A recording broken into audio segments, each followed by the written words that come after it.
마무리 짓겠습니다. 오늘 파트 5 특허권 실시권 질권, 파트 6 베타권 침해 실체에 대해서 했습니다.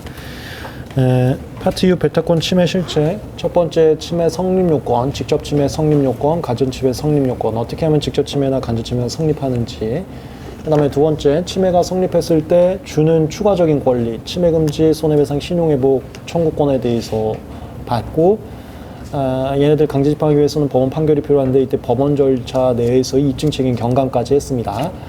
이제 마지막으로 국가 쪽에서 움직이는 것, 침해죄에 대해서 보겠습니다. 근데 침해죄만 볼 게 아니라 그냥 국가에 관한 거 다 정리할 거예요. 침비 허겁이.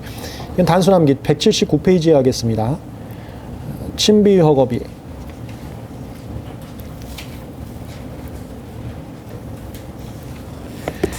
(75335)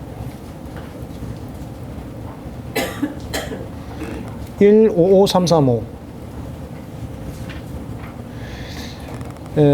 친고죄 여부 XXX 맨 마지막 요것만 친고죄, 그 다음에 얘는 반의사 불벌죄,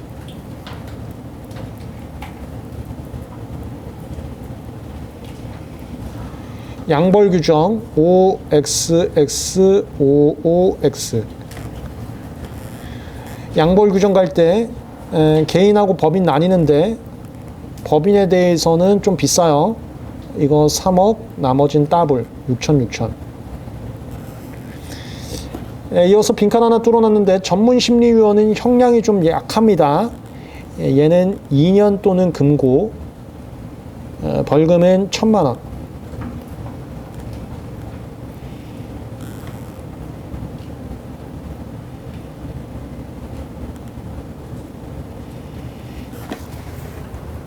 침해죄, 비밀누설죄, 위증죄, 허위표시죄, 거짓행위죄, 비밀유지명령 위반죄, 침비위 허겁이, 침비위 허겁이,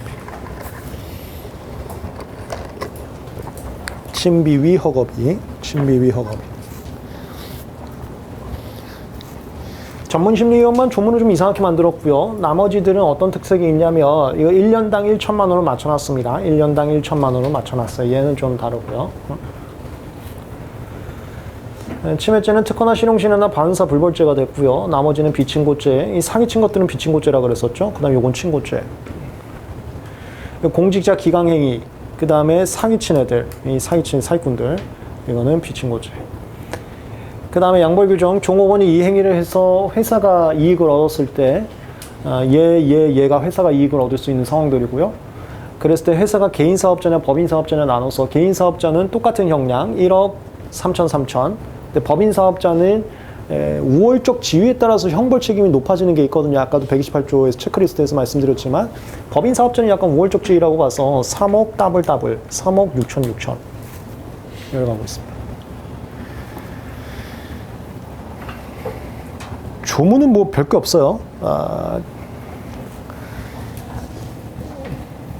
침해죄, 베타권 침해이기 때문에 베타권자만 나와야 됩니다. 통상이 나오면 절대로 안 됩니다.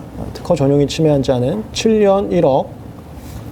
그 다음에 의사에 반해서는 공소 제기할 수 없다가 반의사 불벌죄입니다.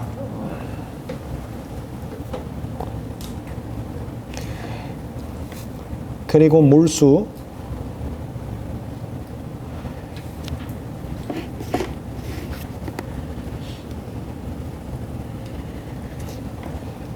침해죄에 해당하는 경우 침해인이 조성한 물건을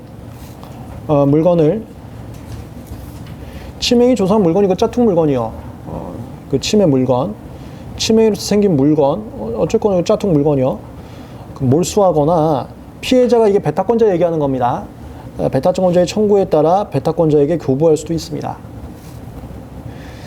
이때 만약에 교부받으면 손해배상 청구할 때, 민사상 손해배상 청구할 때는 그 교부받은 물건에 대한 경제적 가치는 빼고 청구해줘야 되고요.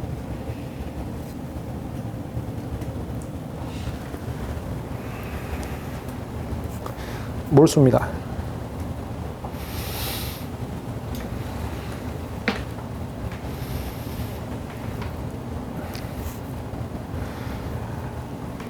신비 허겁이 비밀누설죄, 직원이거나 직원이었던 사람은 비밀누설하면 5년 이하 5천만 원 이하, 전문심리위원 또는 전문심리위원이었던 사람은 2년 이하 금고 또는 1,000만 원 이하.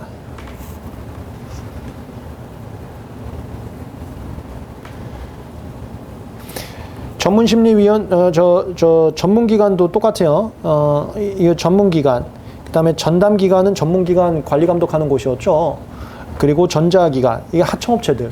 하청업체들도 특허청 직원처럼 봅니다. 그래서 똑같이 비밀누설죄 걸리고요. 심지어 비밀누설죄만이 아니라 하청업체 잘릴 수도 있었죠. 이건 저번에 정리했었습니다. 파트 4에서. 그 다음에 전문심리위원은 좀 달라요. 전문심리위원은 형법 이게 뇌물죄입니다. 뇌물죄 적용할 때 공무원처럼 보고요. 그 다음에 비밀누설죄 적용할 때는 형량이 낮아져요. 뇌물죄 적용할 때는 공무원처럼 보는데 비밀누설죄 할 때는 형량이 좀 낮아집니다. 하청업체는 이건 나쁜 놈 똑같이 취급하는 거고. 하청업체와 전문심리위원이 조그만 차등이 존재한다. 조그만 차등이 존재한다.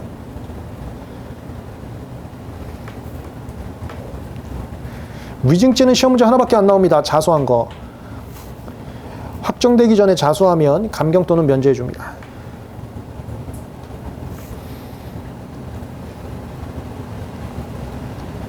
허위 표시죄 시험 문제 뭐 거의 나올 게 없고요. 거짓행위죄 시험 문제 뭐 거의 나올 게 없습니다. 데이터 조작한 거라고 했습니다. 효과 전혀 주지도 않는데 좋은 것처럼 데이터 집어넣은 경우. 특허, 존속権연장 등록, 그 다음에 각종 심판. 이게 특허청과 심판원에서 데이터 조작해갖고 지한테 유리한 거 받아낸 경우. 사기친 겁니다. 사기친. 비밀유지 명령 위반죄. 이건 포인트가 기본 강의에서도 말씀드렸지만 해외 가서 퍼뜨리고 다녀도 걸리는 겁니다. 국외에서 퍼뜨려도 걸려요. 끌려가는 거야. 고소가 없으면 공소를 제기할 수 없다가 이게 친고죄입니다. 이런 말이 없는 게 비친고죄. 그 다음에 아까 의사에 반해서 공소를 제기할 수 없다가 반의사 불벌죄. 반의사 불벌죄, 비친고죄, 친고죄 구분. 반의사 불벌죄, 비친고죄, 친고죄. 형법에서 많이 하는 겁니다. 양벌 규정. 개인 사업자인지 법인 사업자인지 나눠서요. 법인 사업자는 좀 비쌉니다. 3억 6천. 개인 사업자에게는 똑같은 벌금형 1억 3천. 다만 주의 감독을 게을리지 않았으면 면책 가능합니다. 이 면책 규정들은 민법에서 많이 보셨을 거예요. 끝났습니다. 친비의 허급. 그 다음에 요즘 이런 시험 문제도 나옵니다. 과태료. 얘는 제가 과태료 한 200만 원짜리 당했다고 했었는데 여긴 맥시멈 50만 원이에요. 50만 원씩 그냥 계속 말 들을 때까지 계속 하는 겁니다. 50만 원 이하 과태료. 그 다음에 처분의 주체는 과태료 부과의 처분의 주체는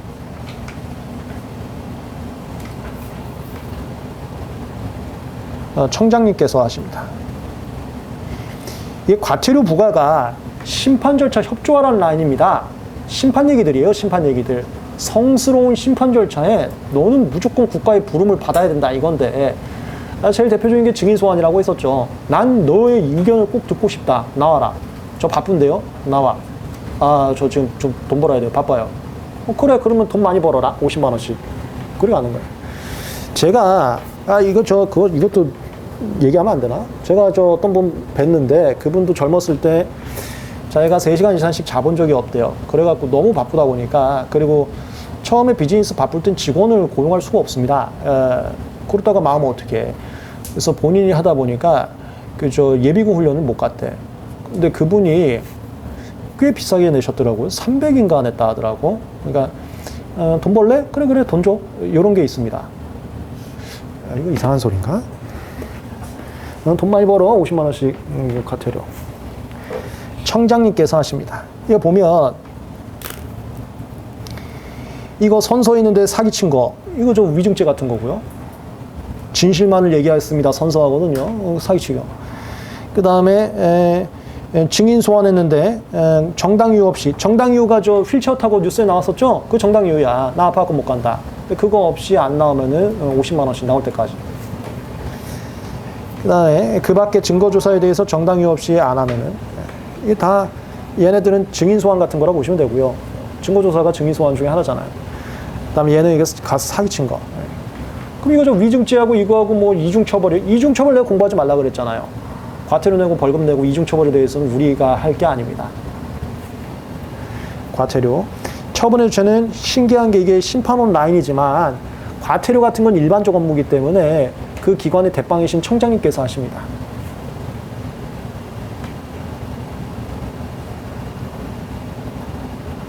전부 다 심판 라인이 하지만 심판 원장님이 아니세요. 그리고 맥시멈 이거 저 200 아니고 300, 50이고 다 했습니다. 그 다음에 마지막으로 요것만 정리하겠습니다. 뭐 마지막 시간은 은근히 생각보다 빨리 끝났네요. 다음 시간에는 파트 7 심판 소송, 파트 8 PCT에서 마무리 짓고 다음 주 수요일부터 조문특강 정식적으로 시작을 합니다. 이거 복습 그리고 하시고 오셔야 도움이 되니까 반드시 어느 정도 외울 건 외우고 오세요. 조문특강 들어가기 전에. 조문특강 가면은 계속 비교할 거니까. OX 문제집을 적극 추천합니다. 풀어보시면 아주 도움이 많이 될 겁니다. 6월 모의고사, 7월 모의고사 꼭 오셔야 되고요. 비밀유지 명령.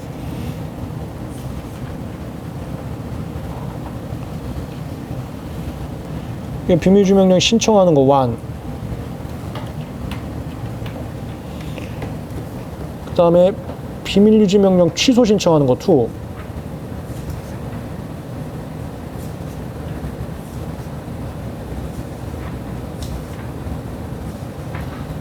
그 다음에 대리인 직원이 가서 열람하는 거. 열람 청구인가요? 하여튼 청구인지 신청인지 그거는 구분하지 마세요. 저 실무자들도 모르니까. 비밀유지 명령 받지 아니한 자가 가서 열람하러 가는 경우, 저 프린트 복사하러 가는 경우. 1, 2, 3입니다.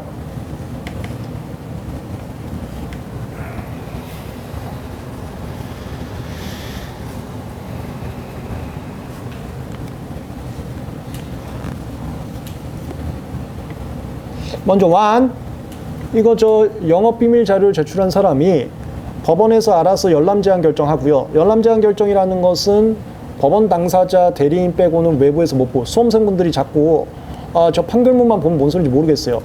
강사님이 뭔가 내막이 많았다는데 저는 그 강사님의 서면을 보고 싶어요. 그거 보지 말라고. 그게 열람 제한 결정. 수험생분들 보지 마세요. 이거 비밀 내용이 있으니까. 이 열람 제한 결정 외부인들 보지 말라. 열람 제한 결정은 법원에서 때려주시고요. 당사자의 비밀유지 명령 신청이 있으면 내부인들은 그거 봐야 될 거 아니야. 내부인들도 밖에서 누설하면 비밀유지 명령 위반죄로 죄 걸립니다. 그게 비밀유지 명령 신청이에요. 이거 신청해야 돼.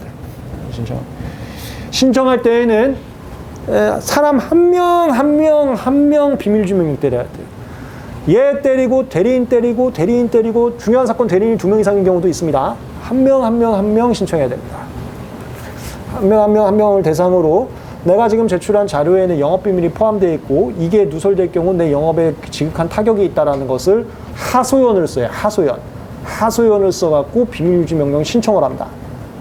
그러면 법원에서 방치 기반이면 각하, 이게 영업비밀이 아니야, 또는 너 지장 없어, 뭐 이런 거, 아니면 얘 소송하고 다르게 얘 벌써 이거 알고 있던 거야. 아니 상대방이 벌써 알고 있던 사실이야. 그런 거면은 안 받아주고 기각. 그 다음에 그래 해주자. 그럼 인용 취지의 비밀유지 명령 결정을 해줍니다. 이런 건 사이드 절차는 전부 다 결정으로 가요. 결정. 법원에서는 메인 절차는 판결로 가고요. 사이드적인 것들은 결정으로 갑니다. 이거는 기본 강의에서 말씀드렸지만 네이밍처럼 가져가라고 했었습니다. 그때 첫 번째 시험 문제 나오는 거. 방치 기반이면 각하. 싫어 안 해줄래. 기각. 그래 야 조용히 해라. 입 다물어. 비밀유지 명령 결정. 이게 인용 취지라고 하는 건데요.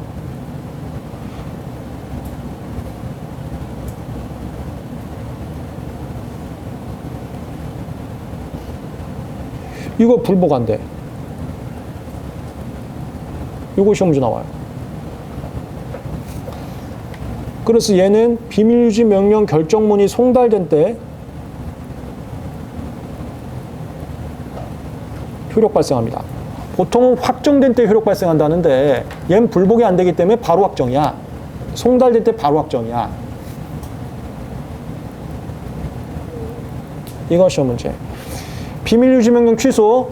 내가 비밀유지명령 당했는데 이제는 이게 비밀이 아니야. 그건 나도 얘기하고 싶어 이제는. 그럼 취소 신청해야 됩니다.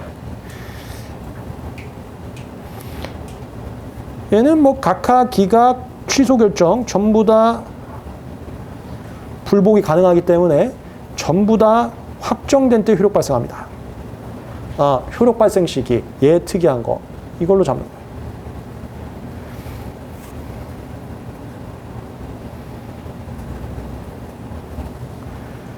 참고로 여기서는 불복 수단이 즉시항고라고 있습니다. 파트 7에서 우리 얼마 전에 기본관리사에서는 심판 절차는 즉시항고가 없어요. 법원 절차는 즉시항고라고 사이드 절차에 대해서도 불복할 수 있는 수단이 존재합니다. 심판은 사이드 절차 불복이 안 돼요. 열람 청구는 나 비밀유지명령 당했어. 내가 대리인이야.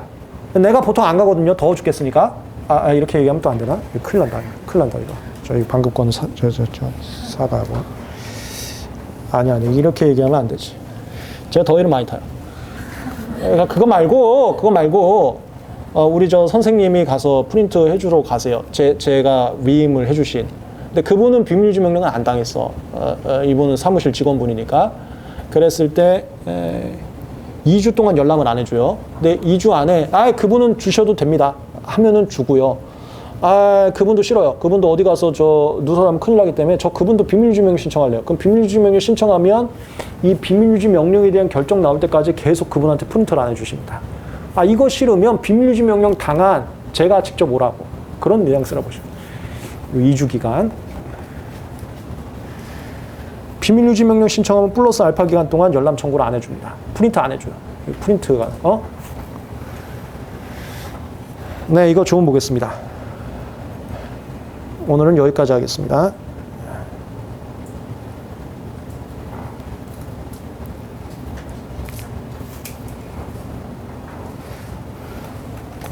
비밀유지 명령이랑 법원은 이게 민사 침해 소송 관련된 사건입니다.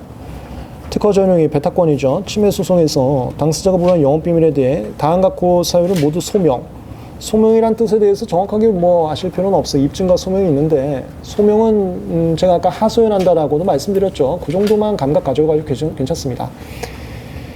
당사자의 신청에 따라 결정으로 당사자, 대리인, 그 밖에 알게 된 자, 이게 방금 말씀드린 그 대리인의 직원분, 이런 분이라고 보시면 되겠어요. 그 부분에 대해서 비밀유지 명령을 할 수가 있다. 이 명령을 했는데 어긴다는 게 국에 가서 어겨도 안 됩니다. 어기면 바로 비밀유지 명령 위반죄 걸린다. 다만 신청 전에 이미 알고 있었던 경우에는 비밀유지 명령 안 돼요.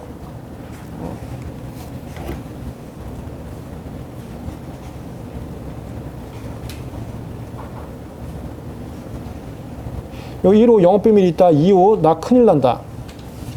이거 하소연한다. 아까 말씀드렸죠. 2항 다음 각고사항을 적은 서면을 제출한다. 이런 거 쓸데없는 소리고요. 제가 아까 말씀드렸지만 비밀유지 명령을 받을 자를 한 분 하셔야 돼요. 이 사람도 하고 이 사람 대리인도 하고요. 한 명 해야 됩니다. 법원은 비밀유지 명령 결정하면 송달하고요. 비밀유지 명령은 송달될 때부터 효력 발생한다. 왜냐면 얘가 불복이 안 되거든요.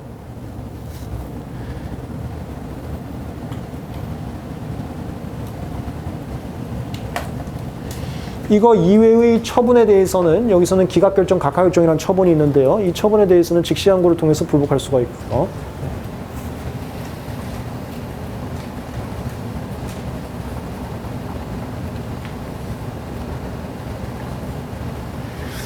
그 다음에 취소. 비밀유지 명령 신청한 자 또는 비밀유지 명령 받은 자는 비밀유지 명령 취소 신청할 수가 있습니다. 취소 신청에 대해서는 그 결정서를 신청한 자 및 상대방에게 송달하고요.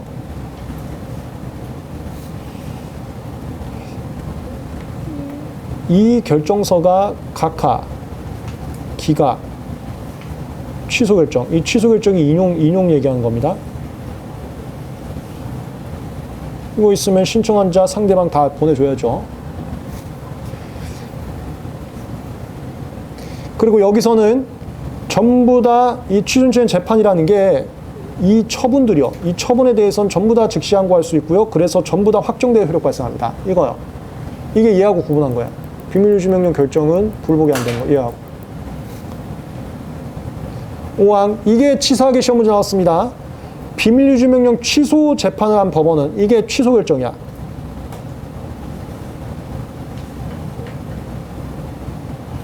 비밀유지명령 취소 신청한 자 상대방 외 취소 신청한 자 상대방은 취소 결정서를 보내줘서 알아요. 이 사람들 말고 또 다른 비밀유지명령 받았는데 모르고 있는 사람. 이게 희한하게 시험 문제 나왔다니까.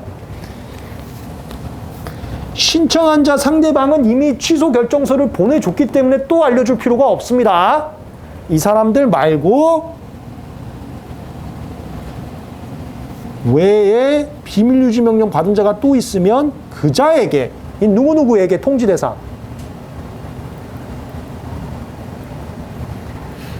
통지대상 문제가 참신한 분을 껴넣기 때문에 제일 어려워요. 어디서 보지도 못한 문장이 나오니까. 보지도 못한 문장 나오면 쫄아버리거든.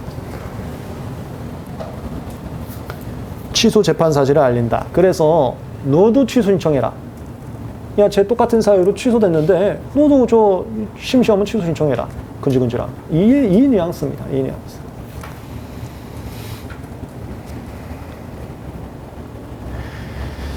마지막 비밀유지명령 내려진 소송에 대해서 민사소송법 163조 1항 결정. 이게 열람제한 결정입니다. 외부인은 못 보게. 열람제한 결정이 있었기 때문에 외부인은 못 보는데 지금 상황은 대리인의 직원분이 대리인이 열람하래요 하면서 대리인 이름으로 온 거야. 그러니까 대리인이 열람을 요구하는 건데 직원이 와서 프린트하는 상황입니다. 아니 대리인 아니면 외부인은 못 본다니까요. 열람제한 결정이기 때문에. 열람 청구했는데 그거에 대해서는 청구 직후 열람 청구가 있었다는 사실을 이게 열람 제한 결정 신청을 한 당사자에게 이 통지대상 이 열람 제한 결정을 신청한 당사자가 영업비밀 제출한 자라고 그렇게 이해하시면 돼요. 영업비밀을 제출해서 열람 제한도 신청하고 비밀유지 명령도 신청했다는 소리라고 보시면 돼요. 그 사람한테 알린다. 알려서 야, 이분 왔는데 이거 프린트 해줘 마라. 그냥 해주세요. 바로 해주는 거고 잠깐만요 하면은 2주 동안 프린트를 안 해줘요. 2주 안에 비밀유지 명령 신청하고 싶으면 신청할 기회를 또 주는 거예요. 만약에 2주 안에 비밀유지 명령 신청하면은 신청에 대한 재판이 확정된 때까지 계속 열람을 안 해줍니다. 이 확정된다는 게 비밀유지 명령 결정 얘기하는 거죠. 그리고 여기는 확정이란 말이 좀 어색한데 비밀유지 명령 결정은 불복이 안 되기 때문에 뭐 바로 비밀유지 명령 결정 나오면 바로 확정이지. 사망 모두가 동의하면 그냥 주고요. 2주까지 안 기다리고 그냥 줘버리고.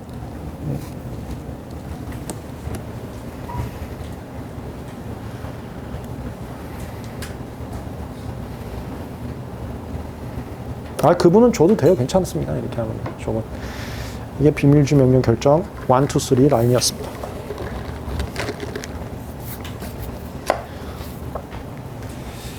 오늘 저 시간 잘못 알면서 하긴 했는데 끝나는 시간은 맞췄네요. 아름다웠어. 56분인데요. 오늘 파트 5와 파트 6에 대해서 정리했습니다.